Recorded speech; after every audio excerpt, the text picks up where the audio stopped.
Entonces, como mencionábamos, vamos a calcular la derivada de la función f de x igual a la raíz cuadrada de coseno de 3x al cuadrado. Entonces, vamos a mirar cómo funciona la regla de la cadena y cómo puedo identificar la composición de funciones. Entonces, recuerden, si yo tengo una función que es raíz de x, no tiene ningún inconveniente, yo puedo derivar.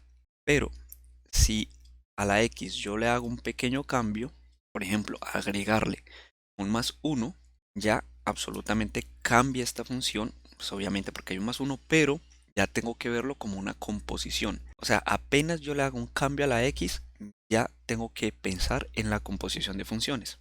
Entonces, miren que acá cambia rotundamente porque ya no tengo raíz de x, sino raíz de coseno. Yo digo, bueno, siguiendo los pasos que teníamos, a esto yo lo voy a definir como u.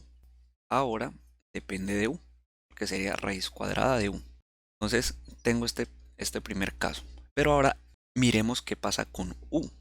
Resulta que u que es función de x, u es coseno de 3x al cuadrado. Pero noten que coseno no depende de x, coseno es una función de 3x al cuadrado. Entonces acá voy a hacer otro cambio. Entonces a esto yo lo voy a llamar, qué sé yo, r. Entonces yo voy a tener que u va a ser coseno de r, porque a lo que está aquí adentro ya lo llamo r. O sea que u va a ser una función ahora de r. Y ahora sí, al final voy a decir que r, que va a ser una función de x, es 3x al cuadrado. Entonces uno dice, bueno, pero f que dependía de x ahora depende de u depende de r y r depende de x al cuadrado. Entonces, ¿cómo rayos es la derivada de f con respecto a x? Pongamos que yo quiero calcular df de x. Entonces, con todo esto ya cambia porque, repito, f ahora depende de u, no depende de x. Entonces yo voy haciendo los pasos. Entonces, quiero calcular la derivada de f con respecto a x. Entonces tengo f y x por acá a lo lejos, porque miren que ya f no depende de x. Ya voy a jugar con esta función que está aquí. Voy a partir desde acá. Entonces f depende de u. Ok, f depende de u.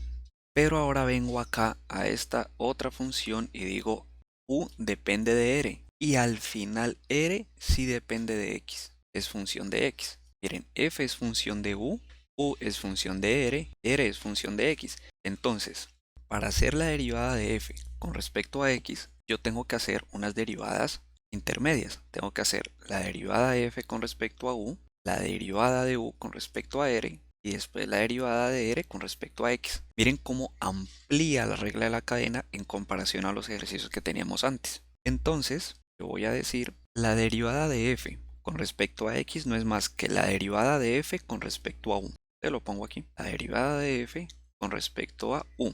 Ya está. La derivada de u con respecto a r. Listo. Y ahora la derivada de r con respecto a x. Y empiezo a derivar. Entonces, voy a calcular las derivadas acá y después reemplazo. Voy a dejar esto aquí. Obviamente al final uno no va a estar haciendo todas estas diferenciales. Uno empieza a derivar en la cabeza y ya. Pero vamos a hacerlo así despacio. Entonces, ¿cuál es la derivada de f con respecto a u? Entonces, la derivada de raíz de u, nosotros ya sabemos que es 1 sobre 2 raíz de u. Ahora, voy a hacer la derivada de u con respecto a r. Pero entonces aquí le voy a cambiar el color a esto, que ustedes se vayan guiando. Recuerden que u es esto que está acá. Entonces, la derivada de u con respecto a r. Entonces, la derivada del coseno es menos seno. Y ahora la derivada de r con respecto a x. Entonces, pongámosla en amarillo porque acá está en amarillo. Derivada de r con respecto a x. Entonces, esto es 6x. Porque bajo el exponente lo multiplico con el 3, al exponente le resto 1. Y ya está. Entonces, ahora lo único que yo tengo que hacer es reemplazar todo esto acá. Pero recuerden, voy a colocar esto por aquí. Recuerden, chicos, que la derivada de f con respecto a x tiene que depender solamente de x. No de r, no de u, no de nada de eso. Entonces yo digo, bueno, la derivada de f con respecto a x es. Yo digo, la derivada de f con respecto a u es esto. Esto de acá sería 1 sobre. Entonces miren que aquí me queda 2 raíz cuadrada de u. ¿Quién es u? Coseno de r. Yo digo, bueno, coseno de r. Pero uno dice, pero venga, coseno de r, no, tiene que depender de x. Ah, pues muy fácil. ¿Quién es r? 3x al cuadrado. Ok, te lo reemplazo aquí. coseno de 3x al cuadrado. Y ahí ya está. Entonces, repito, cuando yo calcule la derivada de f con respecto a u, me queda 1 sobre 2 raíz de u.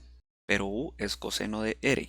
Pero él no puede depender de r, tiene que depender de x. ¿Cómo hago? Pues entonces el r que está aquí lo reemplazo por 3x al cuadrado. Y ya está. Es coseno de 3x a la 2. Ahora, la derivada de u con respecto a r menos seno de r. Como estoy multiplicando, le voy a colocar un paréntesis. Entonces, menos seno de... pero un momento, r, pero eso tiene que depender de x. ¿Qué hago? Ah, pues le reemplazo el r, 3x al cuadrado. Ok. Y al final, la derivada de r con respecto a x, que sería 6x. No tengo que hacer ningún cambio porque no hay problemas ahí. ¿Listo? Entonces aquí tengo las tres derivadas y voy a colocarlas aquí con paréntesis para que ustedes sepan. Permítanme, yo borro este paréntesis de aquí.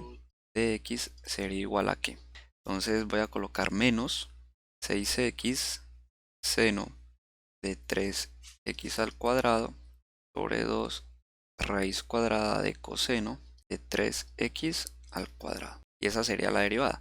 La pregunta aquí es, bueno, pero cada vez que yo tenga una composición de funciones y tenga funciones muy complicadas, yo tengo que hacer un diagrama como estos que está acá. La respuesta es, si usted no sabe utilizar la derivación interna, sí, mientras se va acostumbrando. Si usted sabe utilizar regla de la cadena e identifica las derivadas internas, no tiene que hacer esto, simplemente deriva completamente. Y eso es lo que vamos a hacer en este momento. Vamos a ver cómo yo puedo calcular esto que está acá por medio de derivadas internas, para no estar haciendo este diagrama, la regla de la cadena, sino que de una vez voy haciendo regla de la cadena, pero con derivación interna.